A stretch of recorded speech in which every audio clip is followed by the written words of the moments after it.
तो आपके लगन कुंडली में अगर 12वें भाव के स्वामी आपके 8वें भाव में स्थित हों तो इस प्लेसमेंट पर आप किस प्रकार से विचार कर सकते हैं, कौन कौन से रिजल्ट आपको इस प्लेसमेंट से देखने को मिल सकते हैं और यहाँ पर आपको किस प्रकार से सोचना चाहिए, किस प्रकार से इस प्लेसमेंट को देखना चाहिए। देखिए, 8वें भाव के साथ 12वें भाव का यहाँ डायरेक्टली संबंध बन रहा है, तो ये आपकी लाइफ में सेक्रेटिव चीज़ों को और ज़्यादा बढ़ा देगा।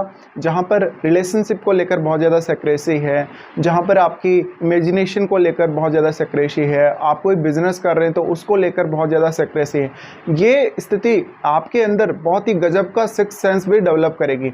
इस प्रकार की स्थिति में आपके लिए कोई भी रिसर्च करना, कोई भी अकल्ट के फील्ड में काम करना, कोई भी ऐसा काम करना जिसमें आपकी इमेजिनेटिव स्किल काम में आती है, जिसमें आपका कोई भी स्किल काम में आता है, आपका टैलेंट काम में आता है, आपका कोई हिडन टैलेंट काम में आता है, ये स्थितियों के लिए ये प्लेसमेंट बहुत ही अच्छी साबित होगी। इसके साथ साथ ऐसा हो सकता है कि आपके जो स्पाउस की फैमिली है वो फॉरेन से हो सकती है और फॉरेन से ही आपका स्पाउस हो सकता है। आपकी शादी बहुत ज़्यादा मिस्ट्री हो सकती है किसी भी व्यक्ति के लिए। इसके साथ साथ आपकी शादी होने के पश्चात आपकी लाइफ में काफ़ी सारे सडन अप्स एंड डाउन्स आपको देखने को मिल सकते हैं, यहाँ तक कि रिलेशनशिप में भी। तो ये स्थिति काफ़ी ज़्यादा रिस्की है अगर उस हिसाब से देखा जाए। इसके अलावा आपकी लाइफ में अर्निंग्स को लेकर, धन को लेकर या आपकी लाइफ में स्पिरिचुअलिटी को लेकर कोई अच्छी ट्रांसफॉर्मेशन भी आ सकती है इस प्लेसमेंट के होते हुए। अब यहाँ पर आपके जो इन-लॉज हैं उनकी भूमिका आपकी लाइफ में और भी ज़्यादा बढ़ जाती है। 12वां भाव हमारा लॉस का हाउस है और 8वें भाव से जब भी इसका कनेक्शन बनता है तो हमारे जो खर्चे होते हैं बहुत ही ज़्यादा ऐसे खर्चे होते हैं जिनके बारे में हमने कभी सोचा नहीं। और लाइफ में हमेशा आपको पैसे को लेकर रिस्क लेना पड़ेगा और रिस्क रहेगा आपको। तो ऐसे में बहुत बार ऐसा होगा कि आप अपना पैसा खोएंगे, गलत डिसीजन की वजह से आपको नुकसान होगा, या अपने इन-लॉज की किसी भी बात को लेके आप नाराज़ होंगे और उसकी वजह से अपना कोई भी गलत फैसला लेके अपनी लाइफ में कोई ऐसा काम करेंगे जिससे आपको पैसे का नुकसान होगा, रिलेशनशिप में नुकसान होगा या अन्य कोई नुकसान होगा। अब 12वें भाव का स्वामी जब भी 8वें भाव में बैठा हो तो ये स्थिति आपके लिए कोई भी रिसर्च रिलेटेड, कोई भी अकल्ट रिलेटेड या ऐसे कामों के लिए अगर आप विदेश जाना चाहें तो बहुत ही अच्छी स्थिति है।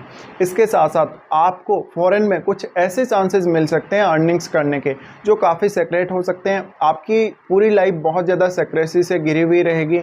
इवन शादी होने के बाद तो आपकी लाइफ में बहुत ज़्यादा सेक्रेटिव स्थिति रह सकती है, तो ये आपकी लाइफ को और ज़्यादा सेक्रेटिव बनाने का काम करेगा।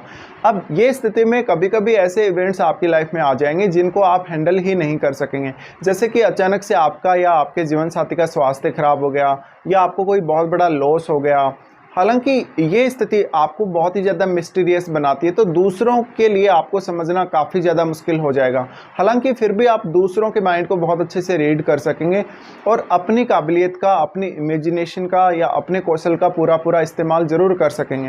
लेकिन कहीं ना कहीं आप वास्तव में दूसरों को बहुत अच्छे से गाइड भी करें तो भी दूसरे लोग आपको समझने में थोड़ा देरी करेंगे। तो यहाँ पर ज़्यादातर आप उतने सोशल नहीं दिखते या आप लाइफ में बहुत ज़्यादा सेक्रेसी चाहते हैं और ये इस प्लेसमेंट से आपको मिलती है। इसके अलावा आप अगर विदेश चले जाएं, विदेश में बस जाएं, तो कोई ऐसा काम करेंगे पैसा अर्न करने के लिए जिसके माध्यम से आपको काफ़ी ज़्यादा इनकम हो और वो जो तरीका है वो गलत तो नहीं होगा लेकिन काफ़ी सेक्रेट होगा। इस प्रकार की स्थिति में आपको विवाह होने के पश्चात इन-लॉज से बहुत ज़्यादा मदद भी मिल सकती है कभी कभी।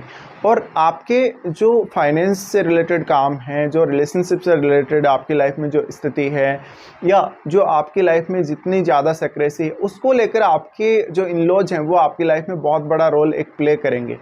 अब यहाँ पर प्लेनेट का रोल बहुत ज़्यादा अहम है। अगर बुध जैसा ग्रह है, बृहस्पति जैसा ग्रह है, तो ऐसी कंडीशन में आप बहुत ही अच्छे से एर्थ हाउस को एक्सप्लोर भी कर सकेंगे।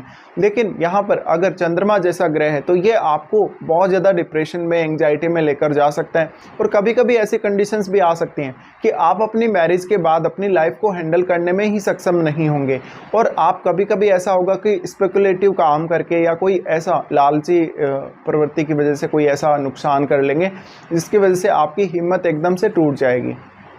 तो ये स्थिति में पूरा रिस्क है, आपके रिलेशनशिप को भी रिस्क है, आपकी हेल्थ के लिए भी रिस्क है, आपके पार्टनर की हेल्थ के लिए भी रिस्क है और आपके धन कमाने के जो साधन है उनको लेकर भी काफ़ी ज़्यादा रिस्क है। तो यहाँ पर हम बोल सकते हैं इस प्लेसमेंट को ज़्यादा प्रेडिक्ट नहीं किया जा सकता। यहाँ पर आपके 8वें भाव में कौन सी राशि, आपके 12वें भाव में कौन सी राशि, आपके 8वें भाव में अगर आपका 12वें भाव का स्वामी बैठा है तो 8वें भाव में कोई अन्य ग्रह भी बैठा हुआ हो सकता है। इसके साथ साथ आपका 8वें भाव का स्वामी, उसकी भूमिका भी आपकी लाइफ में अब बहुत ज़्यादा अहम है, क्योंकि 8वें भाव का स्वामी आपके चार्ट में कितनी अच्छी स्थिति में है ये आपको देखना पड़ेगा।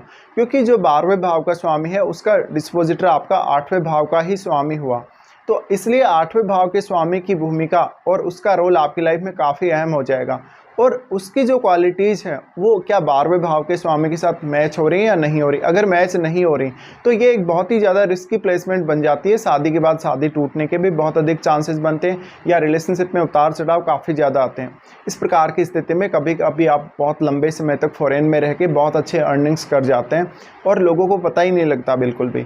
तो आप ज़्यादा से ज़्यादा सीक्रेट होंगे। इसके अलावा यहाँ पर 12वां और 8वां भाव आपस में कनेक्ट हो रहे हैं, तो ये किसी भी प्रकार के ऐसे काम या ऐसी क्रिया जो योगा, मेडिटेशन, आध्यात्म से संबंधित हो सकती है, उनको करने के लिए बहुत ही बेहतरीन स्थिति है। तो आपको ऐसे काम करने से ज़्यादा लाभ प्राप्त हो सकता है।